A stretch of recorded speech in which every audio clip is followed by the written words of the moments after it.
इस सेशन में हम जानकारी लेंगे जीएसटी के बारे में, अर्थात गुड्स एंड सर्विसेज टैक्स के बारे में। यदि आप अपना व्यवसाय करते हैं या बिजनेस करते हैं, या यदि आप अकाउंट सेक्शन में जॉब करते हैं, प्रोफेशनल अकाउंटेंट हैं, भारत में क्वेश्चंस की जानकारी लेंगे जिनके आंसर आपको जानने ज़रूरी हैं। आइए सबसे पहले जानकारी ये प्राप्त करें कि हम इस सेशन में क्या क्या सीखने वाले हैं। जैसा कि मैंने आपको बताया, हमारा ये पूरा का पूरा सेशन जीएसटी अर्थात गुड्स एंड सर्विसेज टैक्स के ऊपर उपलब्ध है, तो हम इसमें काफ़ी सारे क्वेश्चंस को कवर करने वाले हैं। सबसे पहला क्वेश्चन इसमें है, इंडियन बिजनेस सिनेरियो में जीएसटी किस तरह से आने वाला है। दूसरा क्वेश्चन हमारे पास है, टैक्सेशन सिस्टम इंडिया में किस प्रकार का है और जीएसटी से आने से वो किस प्रकार से चेंज होने वाला है। तीसरा क्वेश्चन हमारे पास, कौन कौन से टैक्सेस इंडिया में इस वक्त उपलब्ध हैं। चौथा, जो सबसे important part, what is GST, GST आखिर है क्या। पांचवा पार्ट हमारे पास है, GST implementation in India, Bharat में जीएसटी को इम्प्लीमेंट किस प्रकार से किया जाएगा, इसको हम देखेंगे। छठा question, dual taxation system in India, अर्थात जीएसटी का जो प्रारूप भारत के लिए तैयार किया गया है वो किस प्रकार से कार्य करेगा। मैं आपको पहले से बता दूं कि भारत में जो जीएसटी लागू होने वाला है वो ड्यूल टैक्सेशन सिस्टम के साथ उपलब्ध होगा। इसकी पूरी जानकारी हम इस क्वेश्चन के साथ लेंगे। सातवां पॉइंट जो हम डिस्कस करेंगे, यदि आप भारत में कोई व्यवसाय बिजनेस करते हैं या किसी प्रकार की सेवा प्रदान करते हैं तो आप अपने आप को जीएसटी के अंतर्गत किस प्रकार से रजिस्टर करवा सकते हैं। आठवां क्वेश्चन हमारे पास रहेगा, जीएसटी इनपुट टैक्स क्रेडिट किस प्रकार प्राप्त किया जाए। नौवां क्वेश्चन, आज जो ऑलरेडी हमारे पास टैक्स सिस्टम इंडिया में उपलब्ध है उससे जीएसटी में क्या भेद है, अर्थात जो पहले सिस्टम है और जीएसटी आने के बाद क्या अंतर रहेगा। अगर हम पुराने टैक्सेशन सिस्टम को हटा के नया टैक्सेशन सिस्टम जैसे जीएसटी लाने वाले हैं भारत में, तो जीएसटी के क्या क्या बेनिफिट्स होने वाले हैं, जीएसटी के रेट्स क्या होने वाले हैं। फिर हम देखेंगे जीएसटी को अकाउंट्स में जर्नल एंट्रीज के द्वारा किस प्रकार से रिकॉर्ड किया जा सकता है। फाइनली इस सीरीज में जीएसटी के रिटर्न्स और पेमेंट्स की जानकारी ऑनलाइन किस प्रकार से आप भर सकते हैं। तो आइए शुरू करते हैं इस सेशन को, जो हमारे पास सबसे पहले पॉइंट से शुरुआत करेंगे, जो कि इंडियन बिजनेस सिनेरियो के अंतर्गत रहेगा। इससे पहले कि मैं जीएसटी सेशन को शुरू करूं, आपको पहले से बता दूं कि हम समय समय पर जीएसटी जिस प्रकार से लागू होगा भारत में, उसके अंतर्गत काफ़ी सारे एग्जाम्पल्स और काफ़ी सारे क्वेश्चंस के आंसर आपको इसी चैनल पर देने वाले हैं। तो यदि आपने इस चैनल को सब्सक्राइब नहीं किया है तो अवश्य सब्सक्राइब कर लें, ताकि जीएसटी के जितने भी एग्जाम्पल्स हम लाने वाले हैं वो सभी आपको जानकारी के साथ उपलब्ध होते रहें। तो आइए शुरू करते हैं।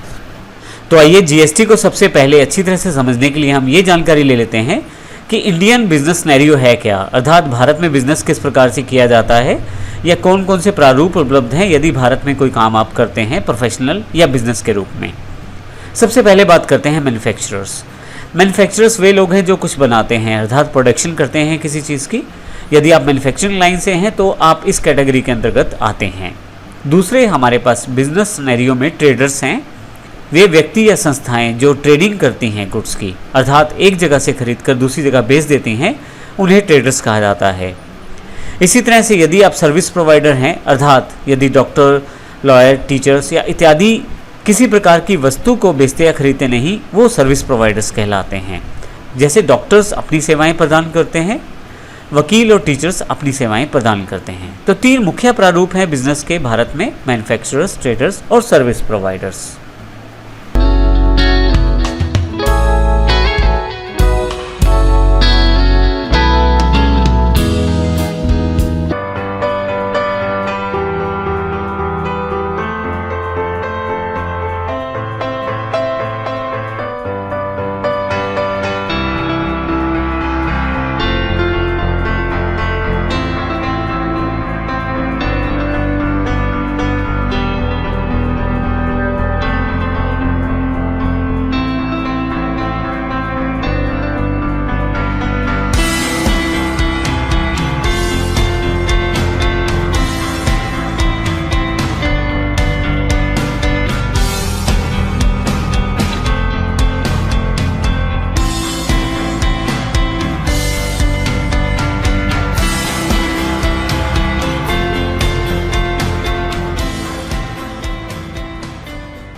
अब भारत में यदि आप किसी भी बिजनेस सिनेरियो से जुड़े हैं, चाहे आप मैन्युफैक्चरर हैं, चाहे आप ट्रेडर्स हैं या आप सर्विस प्रोवाइडर हैं, आप किसी भी सेगमेंट से हों, आपको टैक्स देना पड़ता है।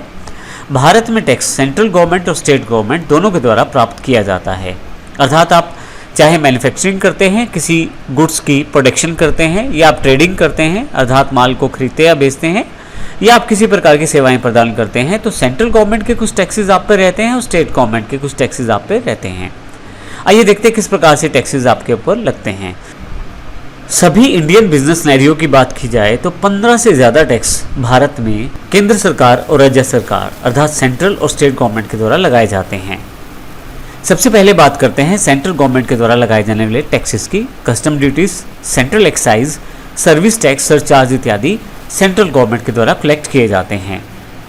इसी तरह से स्टेट गवर्नमेंट के जो टैक्सेस हैं, वैट अर्थात वैल्यू एडिड टैक्स, ऑक्ट्राई या स्टेट एक्साइज, CST अर्थात सेंट्रल सेल्स टैक्स, और भी अलग अलग तरह के टैक्सेस स्टेट गवर्नमेंट के द्वारा बिजनेस पे लगाए जाते हैं। जैसा मैंने पहले बताया कि भारत में 15 से ज़्यादा टैक्सेस सेंट्रल या स्टेट गवर्नमेंट के द्वारा लगाए जाते हैं। तो यहाँ हम पूरी तरह से समझेंगे कि टैक्सेस किस प्रकार से लगाए जाते हैं। भारत में टैक्सेस जो हैं वो आपके अपने राज्य और दूसरे राज्य के व्यापार पे भी निर्भर करते हैं। जैसे हम इसको इस उदाहरण से समझेंगे, यदि आप मैन्युफैक्चरर हैं, ट्रेडर हैं या सर्विस प्रोवाइडर हैं, और यदि आप अपनी सेवाएं, अपनी मैन्युफैक्चरिंग या अपनी जो ट्रेडिंग रखते हैं वो अपनी ही स्टेट के अंदर रखते हैं। हम उदाहरण हरियाणा और पंजाब का लेते हैं। मान लीजिए मैं मैन्युफैक्चरर हूँ या ट्रेडर हूँ या सर्विस प्रोवाइडर हूँ और हरियाणा से ही संबंधित हूँ, तो कुछ भी मैं हरियाणा में ही डीलिंग करता हूँ तो इंट्रा स्टेट डीलिंग कहलाती है। उस पर जो टैक्सेस रहते हैं वो मुख्यतः स्टेट गवर्नमेंट के द्वारा प्राप्त किए जाते हैं। परंतु जैसे ही आप किसी दूसरी स्टेट में अपनी सेवाएं प्रदान करते हैं या अपनी गुड्स को बेचते हैं तो वो इंटर स्टेट डीलिंग्स कहलाती हैं।